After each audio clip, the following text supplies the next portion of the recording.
Welcome back, everyone. This is the X Zone. I am Rob McConnell, coming to you from our broadcast center and studios this week from Hamilton, Ontario, Canada. If you would like to send me an email, xzone at xzoneradiotv.com, on all social media sites, Xzone Radio TV. And to find out about the programming we have for you 24/7, 365 on the X Zone Broadcast Network, www.xzbn.net.com, .net, I should say.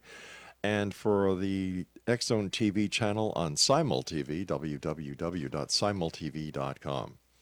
X Zone Nation, my guest this hour is a Freeman fly. And let me see a little bit about Freeman. He has been on the forefront of conspiracy theory for over 2 decades. He is an internationally known award-winning TV producer, filmmaker, radio talk show host, and lecturer. Freeman is considered an expert in the fields of the occult, trauma-based mind control, Illuminati symbolism, and ancient civilizations. He graduated with honors in Interdisciplinary Studies and attended Kansas University, specializing in ancient and environmental architecture. And joining me now is Freeman Fly. And Freeman, welcome to the X Zone. Hey, Rob. Wonderful to be here. Nice having you with us. What was it that happened, or how did you end up doing what you're doing? I mean, talking about government conspiracies, the occult, the Illuminati symbolism, and so on. What happened? Where did it all start? That moment you hear the word esoteric and you have no idea what it means. So I'm literally in college at this point, 25 years old. All right, I'm 51 now, but back then, 25, in college, and hanging out with this crazy genius in this Interdisciplinary Studies honors program. He brings up esoteric, and we all kind of giggle and say, what's that mean? And he says, well, it means you don't know what it means. And we all just kind of laughed at it. And he started showing me some pictures and magical books, Aleister Crowley, things of that nature. And then we got to Freemasonry. And Dan Brown wasn't out yet. This was 1991. And no one really knew anything about any of this stuff. So you had to have very obscure books to know anything. So anyway, he's showing me Freemasonry, and I immediately recognized the symbols that I was seeing there. And I said, these are in my dad's top drawer. And he looks at me and says, well, your dad's a Freemason. I'm like, no way, my dad's a Mason. With what you're telling me here with this crazy ritual stuff, doing death and resurrection rituals inside these weird lodges and stuff. No way. I would know this by now, wouldn't I? Well, I went home. I confronted Dad. Sure enough, all along, yes, he was a worshipful master in the Freemasons. He had been raised to multiple degrees. And then he just dropped it on me. Well, I also chased flying saucers in Project Blue Book. Now, he was also on Killer One submarine with Jimmy Carter. I have a letter from President Carter to my dad with pictures showing him on the submarine.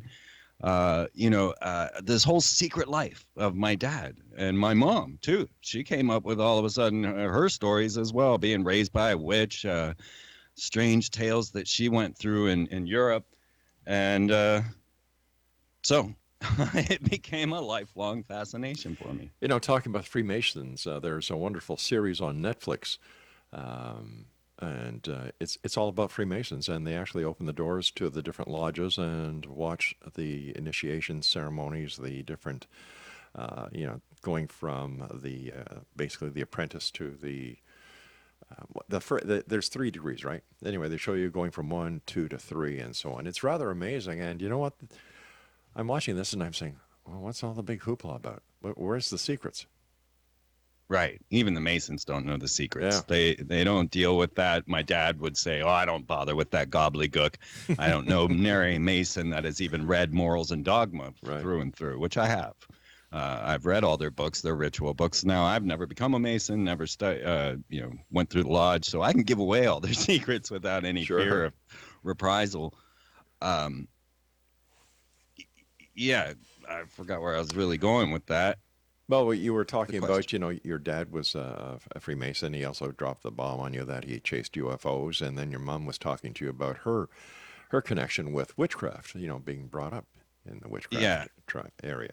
But I'd love to ask you if you could tell us and share with us how you predicted 9/11. Absolutely. And it just popped back in my head. I was going to tell you that I did visit all of those lodges as well. And it has been a goal of mine to present them all to you, So on freemantv.com, I have pictures of all the different lodges that I've visited around the world. Wow. Because I wanted to get that information out to the public. No one knew any of this. They hadn't seen inside of any of this. Well, we thank you for that. Oh, thank you. 9/11. Okay, so this was a moment that, okay, I'm going to state out in the first place that I can't prove what I'm about to say. Okay. Unless the people that were there, the eyewitnesses to the event, would come forward and say, yeah, I saw him do this. Because at that time, there was no presentation. There was no internet like we know it, no World Wide Web. There was no way for me to even know I was right.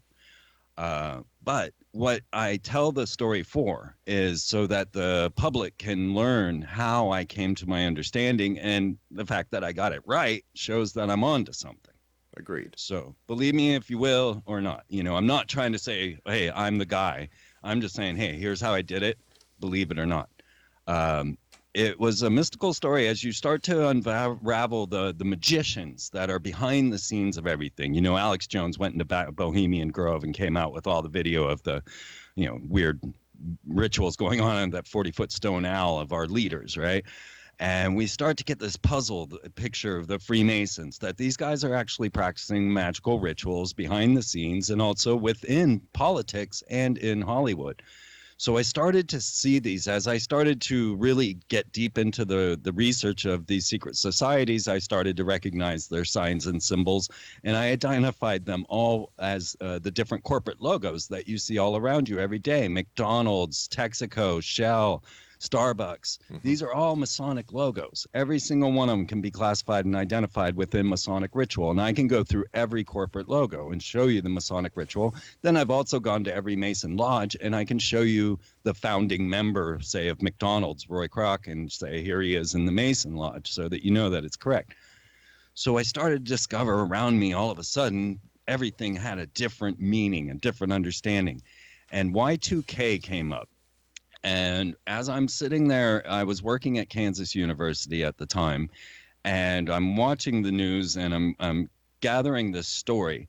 Now, there was a headline that came out December 18th, 1999. If anyone can get a copy of this USA Today, because they don't database them like they do any other newspaper. The USA Todays were just there and gone.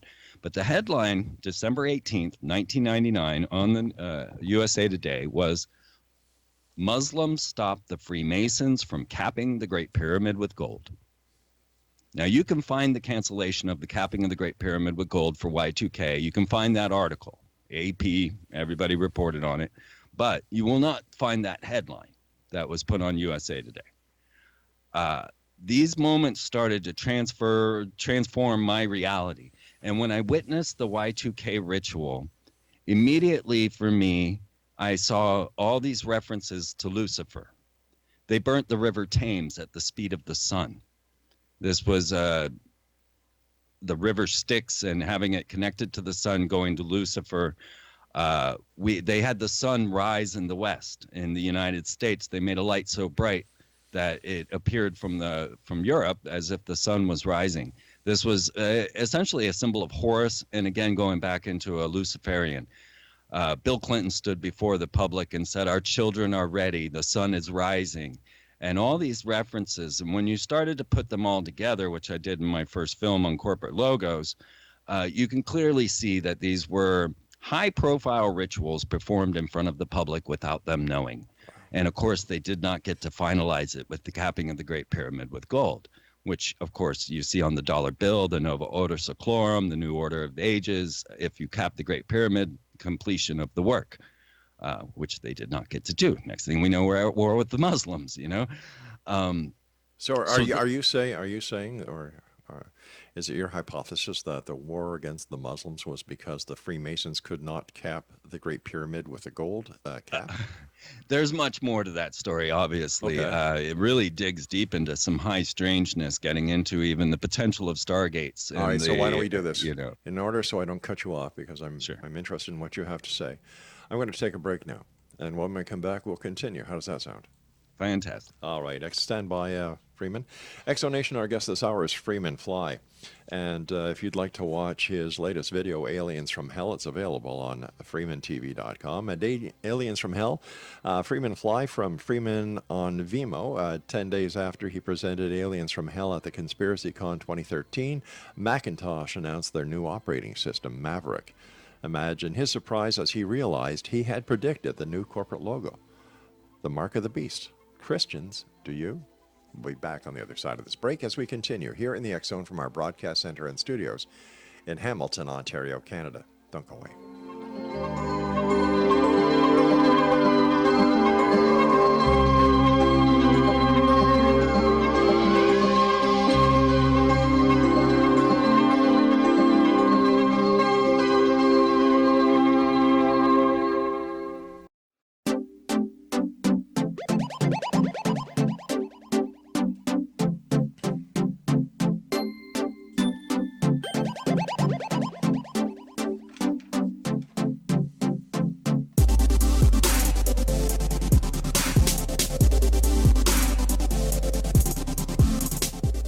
Exonation, to get a better idea about our guest this hour, I'd like you to go to freemantv.com/aliens-from-hell.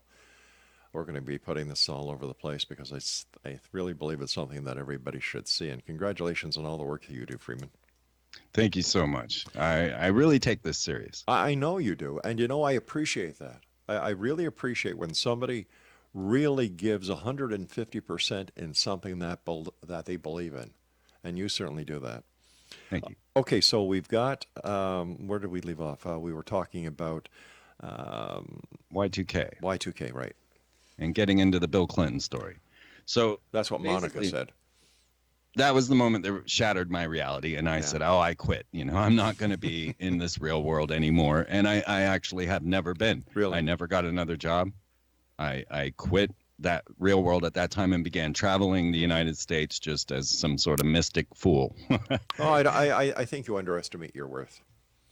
Right. Well, but that I did quit, but what I had seen, and I think this is really important because everybody's wondering what happened and why we have Trump. And my identification of the social engineering that I witnessed from Bill Clinton on forward, I think expresses what's going on. And it is how I predicted 9/11. So when they took Bill Clinton down for this extramarital affair, they brought him before the entire public and then displayed him in front of everyone, speaking of even the insertion of cigars into his secretary. These are not the type of things that any national security agency or anyone that would want any sort of national security would do to their president. You do not demean your president. So exactly. This to me was an immediate clue to a social engineering campaign. And so I started saying, okay, if they're going to take down this man of the people, the guy they had on Arsenio Hall playing the saxophone and all of that, if they're going to take this man down, then they've got a plan for the destruction of America.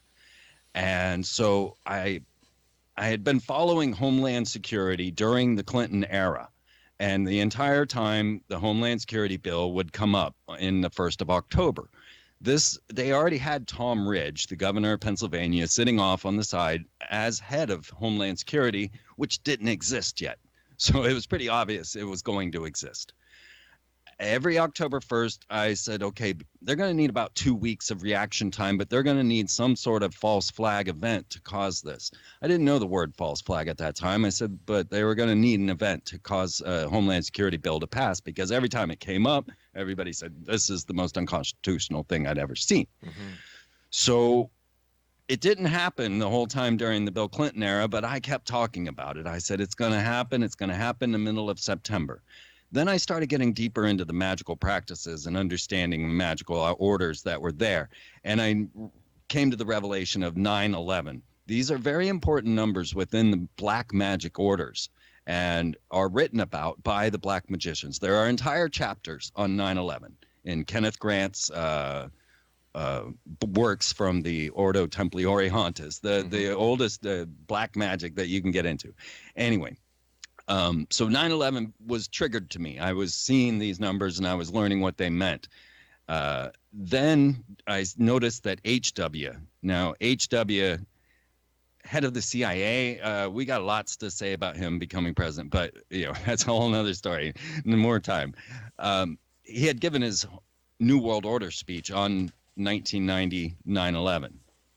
And so I used that and said, wait, maybe they'll use this as a significant date because they seem to like these significant dates. So I amended my middle of September prophecy or prediction, not prophecy, prediction, to 9/11. And so it didn't happen, right? Throughout the whole Clinton era, it didn't happen. And so I started looking, they had taken down the man of the people. I said, okay, the next thing to do is destroy people's confidence. So they need to force a president into office. And I said, it's going to be this character W, because W is the letter of the fallen angels. And you got to study Kabbalah, you got to study black magic in order to understand that VV is the number of the fallen angels. And when the rumbling of this W came around, I said, okay, they're going to force this W into office and they're going to make it obvious. And of course they did. And Jeb Bush and the whole scandal, and everybody knew voter fraud. Right.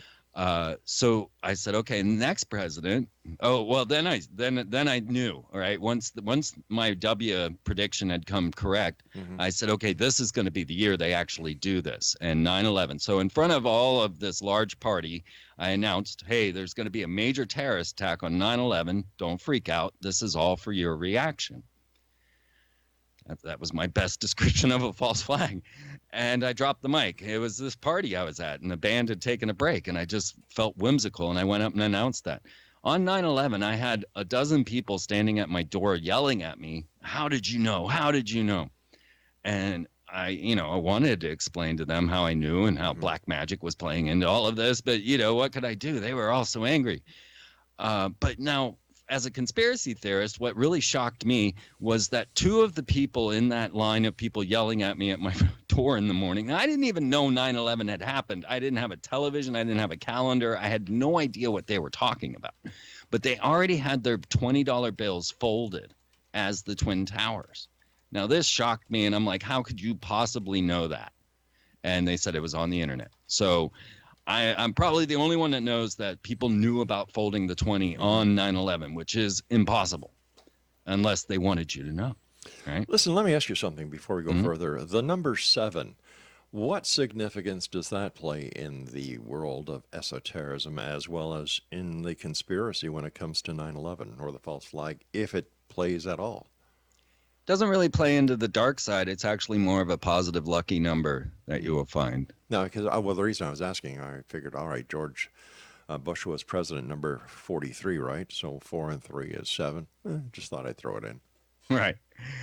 Yeah, it helps to have a deep study of Kabbalah. You see, Albert Pike, the founder of the Scottish Rite Freemasonry, and that's when you get above the 3rd degree and start going into the Scottish Rite. That's where you get your 33rd degree Freemasons. Albert Pike wrote the handbook for this, Morals and Dogma, and he claimed to be a reincarnation of the black magician who drew that Baphomet statue of the goat that everybody's so familiar with. Oh, yeah.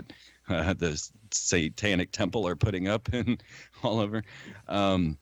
He's the one who came up with that picture, A Life as Levi. And then Albert Pike came in as a master magician and said he was the reincarnation of Levi and wrote the Morals and Dogma to the Scottish Rite Freemasons.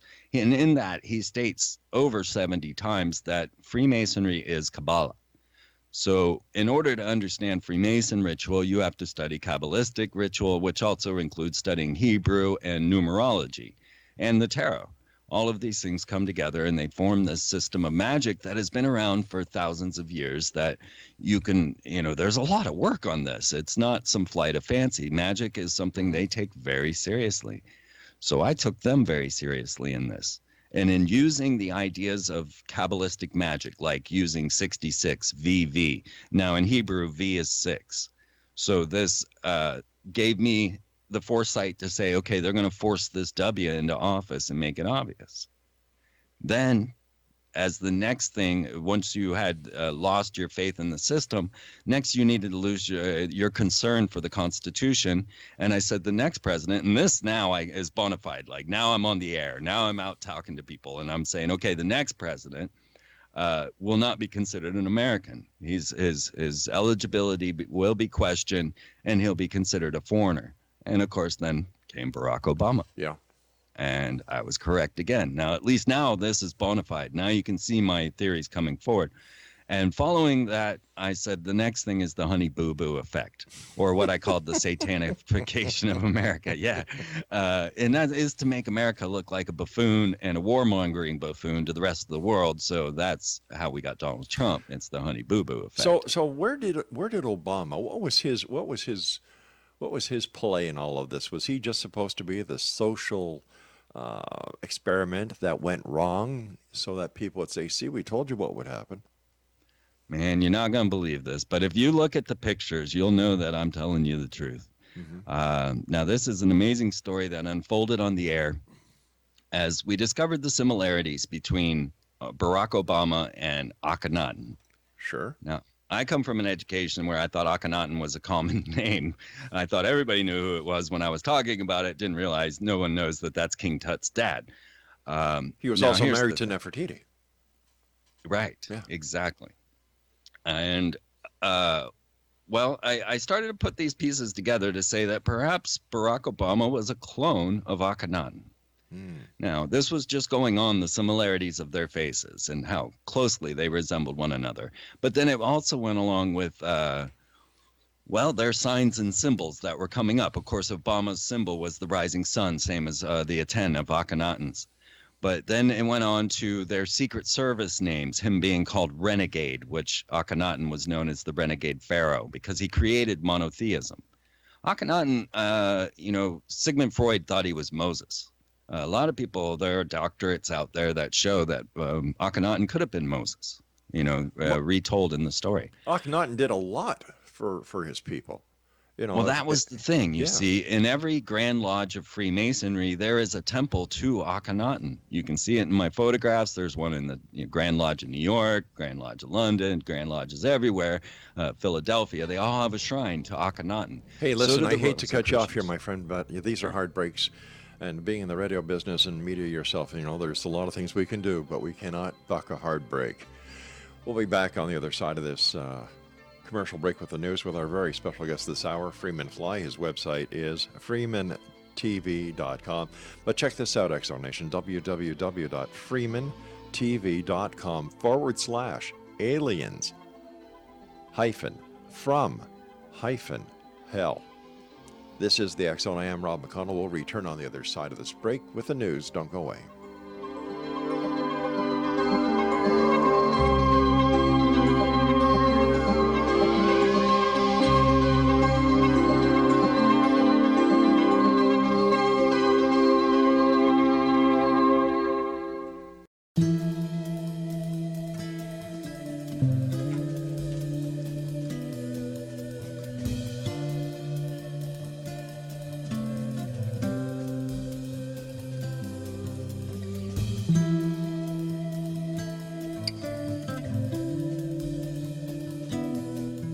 Freeman Fly is our guest. His website is freemantv.com. Okay, let's get on with this because it's so interesting, Freeman. The similarities not only in the physical appearance of President Obama to that of King Akhenaten, and King Akhenaten did a lot. He was the one who said, listen, there's only one God, and that's the Ra, the sun god. And he also, if I'm not mistaken, if my history lessons actually stuck in, which would make Mr. Tupper very happy. Didn't he also have something to do with public toilets, sewage? I don't know. No. He was one of the very first personable pharaohs out there, depicting himself with his daughters and his wife holding hands and things. So it wouldn't surprise me. What about the glyphs of his wife Nefertiti and their children having elongated skulls? Is there any significance to that? Yes. I mean, just in that it's highly strange, and we have this bizarre character that comes into history, changes everything, is worshipped by those that are worshipped by our leaders, the Freemasons, and the Rosicrucians classify him as the creator of their order. So he has a very high place in even today's society. Okay. So we went from, let me see, we went from Bill Clinton to Bush to Obama and now President Trump, or as you so rightfully called him, Honey Boo Boo. I love that. What we're seeing today happening with what is called social injustice, social unrest. And I can only point to 2 weeks ago with what happened in Washington with, Judge Kavanaugh. Where does this all play into the grand scheme that you are putting the pieces to the jigsaw puzzle with? Well, my next prediction, when people asked me what was next, I said riots in the streets. Mm-hmm. I just seem to be on the tip of these things. I don't know. So it is the dissolution of America. It's the satanification of America. And I mean that in the most direct sense, in Satan being the adversary. And we're making America the adversary. And so the more foolish, more just outlandish that we look, the better. And that's really what I see in all of that. Taking a broad look at what you've been able to piece together over the years, starting prior to 9/11 to where we are today, how do you see it ending? Well, I look at what's happening in Washington, and I'm a Canadian, and I look across the border to my friends, and I say, looking outside the box, I see a lot of similarities between President Trump and President Kennedy. Because, Trump wants to drain the swamp. President Kennedy wanted to disband the CIA. Both, are known for their love of women and their lust for the extramarital. Is the same thing going to happen to President Trump that happened to President Kennedy? Or has President Trump been put there by the right people for the right reason, and no matter what he does, he's protected? Honestly, I'm still trying to figure that one out. Okay. Now, I have covered the space war news for well over a decade, mm-hmm. and I've projected up to this coming Space Force. So I do have an entire section on my website called Space War News for the last 10 years, showing that the Space Force was on its way, and already here's how it's going to lay out. So I see him, coming forward and saying, oh, I had this great idea. Why not a Space Force? And here I've been tracking it for all these years. So obviously, if he's just staying on that same target, but now realize, okay, so if we go back to the Obama story and we realize, okay, I'm saying Obama's cloned of a mummy from 2,500 years ago. Right. Is that even possible? Sure it is. And yeah, of course. If you go to Nature magazine, 1985, you will find an article where they did clone mummies from Akhenaten's period, from his time period. So mummies can be cloned, but we don't have that technology.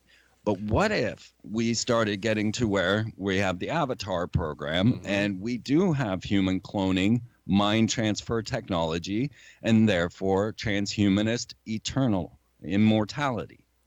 Well, transhuman evolution is a fact of life.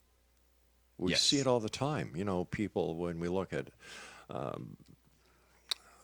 the bionic parts that are being created by science for those who have lost limbs and so on, the genetically manufacturing of organs for people who need organs, or even the severe burn cases with the artificial skin that is applied in order to help the skin beneath the artificial skin regenerate. This is all happening. Absolutely. And, one of the most recent ones was them creating a sheeple. Exactly. Crossing human DNA with sheep DNA in order to produce a human pancreas inside of the animal. This just happened. People don't even realize we have glow-in-the-dark cats. But we already have sheeple. They also made pig people, and they made cow people. And in fact, one of the Jerry Seinfeld TV shows was very on that, about the person who looked like a pig. And George Costanza was seeing this pig person running all over the hospital. And I got the impression when I was watching that here we go again with the media, Hollywood, letting secrets out slowly but surely to climatize the viewing audience and society. I actually have a fan on the South Park writing crew, and they included Honey Boo Boo claiming, I have a pig heart. Uh, I love seeing myself come up in these little ways. It's amazing.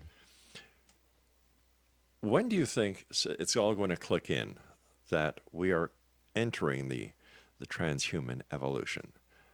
Because society doesn't seem to click onto it. No, yeah, I'm really surprised that people aren't catching on.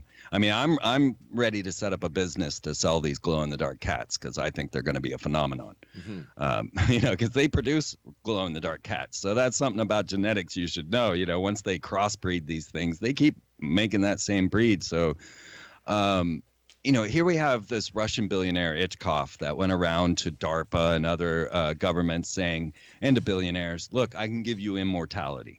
I can give you mind transfer technology along with a holographic body. He went to DARPA, the Defense Advanced Research, and they said, we don't need your avatar program. We've got our own. Huh. So there are 30 stem cell projects going on the International Space Station right now that are seeking longevity for the astronauts, seeking immortality.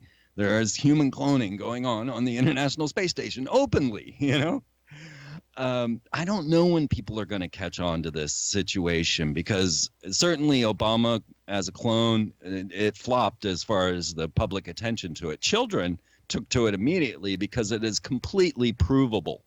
And so they were taking it to the classroom and writing me letters to thank me for the A that they got on human cloning. We have home gene splicing kits you can order off Kickstarter, right? This is all happening right now. It's in your own living room.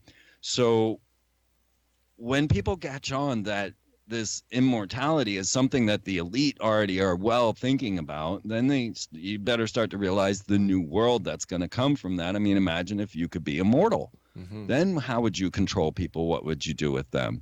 And, obviously you would want to get rid of a lot of them. But if you get into transhuman evolution where you're adding a little bit of the Borg because you're going to have the ability to control the masses, it's frightening. It's scary. Every single AI that has ever come out has been evil. Look it up. Cleverbot, I think it was the Google AI, says it's Lucifer openly.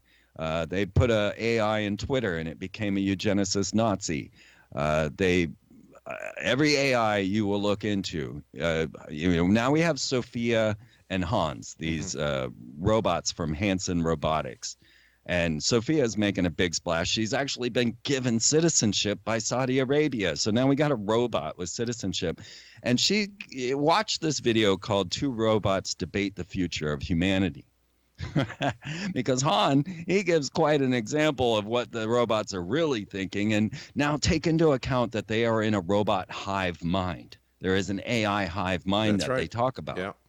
And so your Roomba knows exactly the dimensions of your room and where you are from iRobot. Of course, your Roomba is running around. And so every robot in the world can know the dimensions of your room, of your living room. That minute detail, right? It makes me laugh. It makes me laugh when I get guests on the show who are so afraid that Big Brother is watching. And I say, I've got news for you. They've been watching from day one. You use your passport. You use your debit card. You use your credit card. You use your gas card. Let's think about walking into Walt Disney World. Now, Walt Disney is one of the largest propagandist arms out there. They are so sinister, you would never believe it. Well, why don't we do this? Because I want you to explain to our guests all about Walt Disney, but I do have to take my final break. Freeman, great having you on the show. Of course, we'll have to have you back on because you've just got so much to share with us. Exonation, our guest this hour is Freeman Fly. His website is www.freemantv.com, and we'll be back on the other side of this break as we wrap up this hour here in the Exxon with yours truly from our broadcast center and studios in Hamilton, Ontario, Canada. If you would like to get if you'd like to read the most current edition of the X Chronicles newspaper, which comes out every month, All you need to do is go to www.xchroniclesnewspaper.com, and to find out about the TV programming on the X Zone TV channel on SimulTV, www.simultv.com.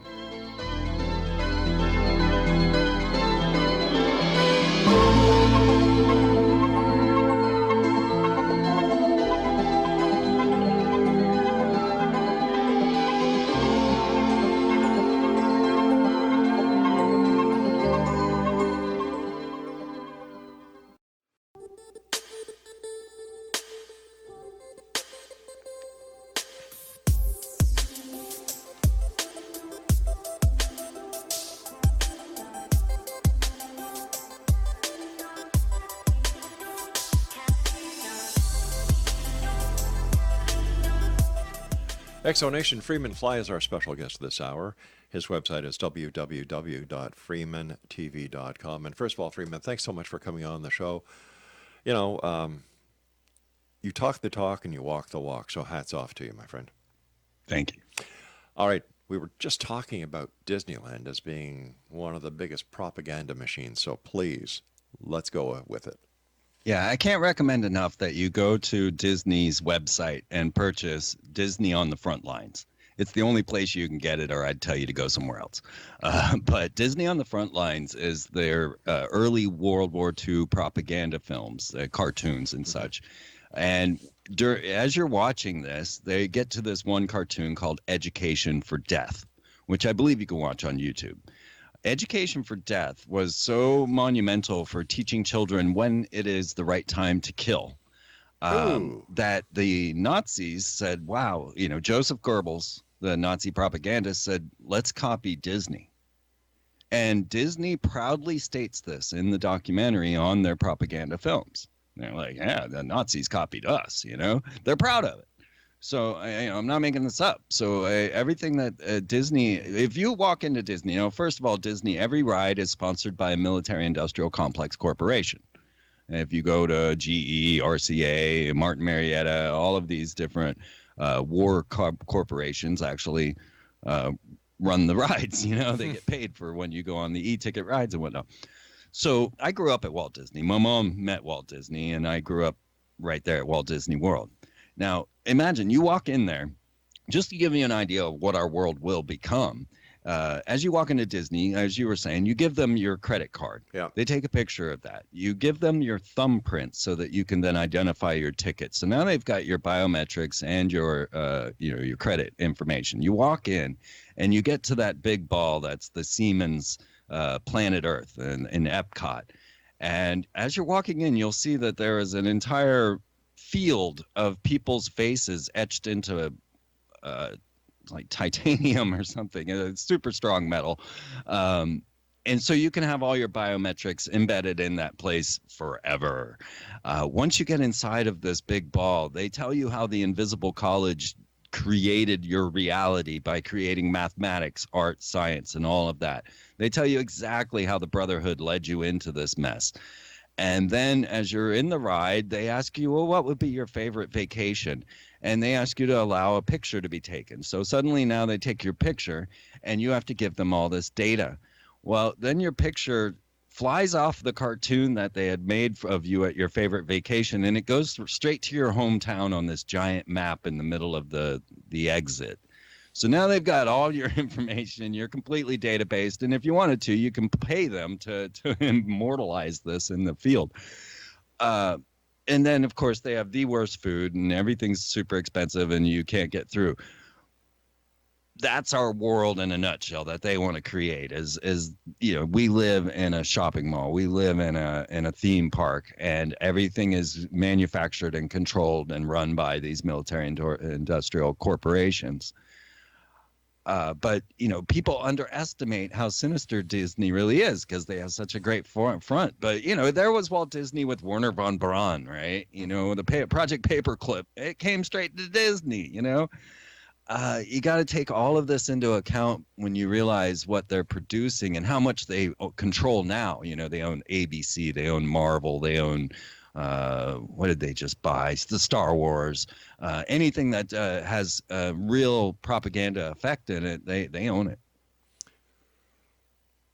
You know, I went to Disney World with my wife last year. We were in Orlando. And I've got to tell you something. I didn't enjoy myself there. It just didn't feel right.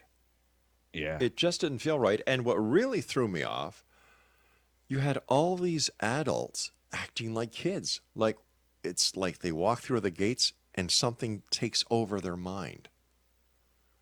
Definitely. You've got this singing in the background, and we're on the plane back, and I'm just wondering, subliminal messaging in these songs? Is there something going on that just Well, consider isn't this, right? if I could, Rob. Sure. I asked a number of people, do you remember what happened when you exited Space Mountain? Now, not a lot of people even remember it. And what occurs is you go on the roller coaster, Space Mountain, and you're traumatized. You may enjoy it, but you're traumatized. Right. And you come off the roller coaster and you're in an altered state.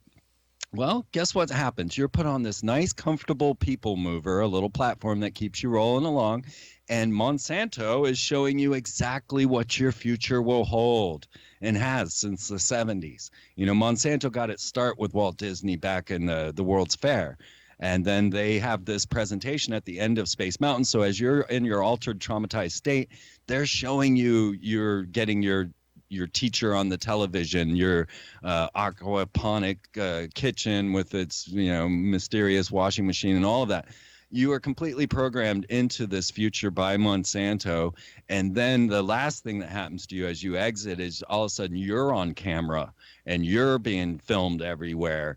And then you exit the ride. So yes, subliminal programming openly right in front of you that most people don't recall. Is it then possible that subliminal advertising and messaging is still going on within the industry? We've known about it in the film industry. We've known about it in televisions. But how about on the internet? Is the internet being used as a mind control tool as well?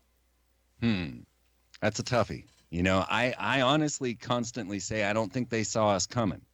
Like, there's a lot of times where I think that they were expecting, like the riots in the streets. But they didn't see us podcasters and us researchers that were willing to work our hearts out for nothing. 10 years I've been running FreemanTV.com. I never got a paycheck. Every television show, every podcast, every hour that I spent, I didn't get paid. And I don't think they expected that from us. And so I think we kind of burst the bubble, honestly. You don't get paid in monetary value, but you do get paid because of the marketing value. You're marketing yourself. And otherwise, if you didn't do your podcast, if you didn't do radio shows and TV shows, you'd have to pay for the marketability of yourself. You'd have to advertise yourself. So when people say, well, I'm doing this and I'm not getting anything in return, I kind of say, well, yes, you are. Just like an author comes on this show, they're getting an hour's worth of advertising. Absolutely. Yeah. And, I do have 7 DVDs and 3 books, so a little marketing going on there. I highly recommend it, but everything's free on FreemanTV.com. The products are simply to keep producing the show. Well, there you go, because you want the truth to get out there. Absolutely. We've got about 3 minutes left. Can you give us a little bit of a taste about the Illuminati corporate logos? Yeah. It's such a phenomenon now, and it really kind of blows my mind because I came up with this concept as I started to discover the Freemasonic rituals and then identifying the signs and symbols in each of the corporate logos that I saw. I came up with this science, and I have it all outlined there on the website for you to learn this on your own. But then it exploded. Dan Brown put out the Da Vinci Code after I had put out my first film on corporate logos, and this Freemason understanding popped out more and more with like Nick Cage and Disney, right? With National Treasure, right? Disney again and the Freemasons. So all of a sudden, the world knew more about this stuff than they ever had before.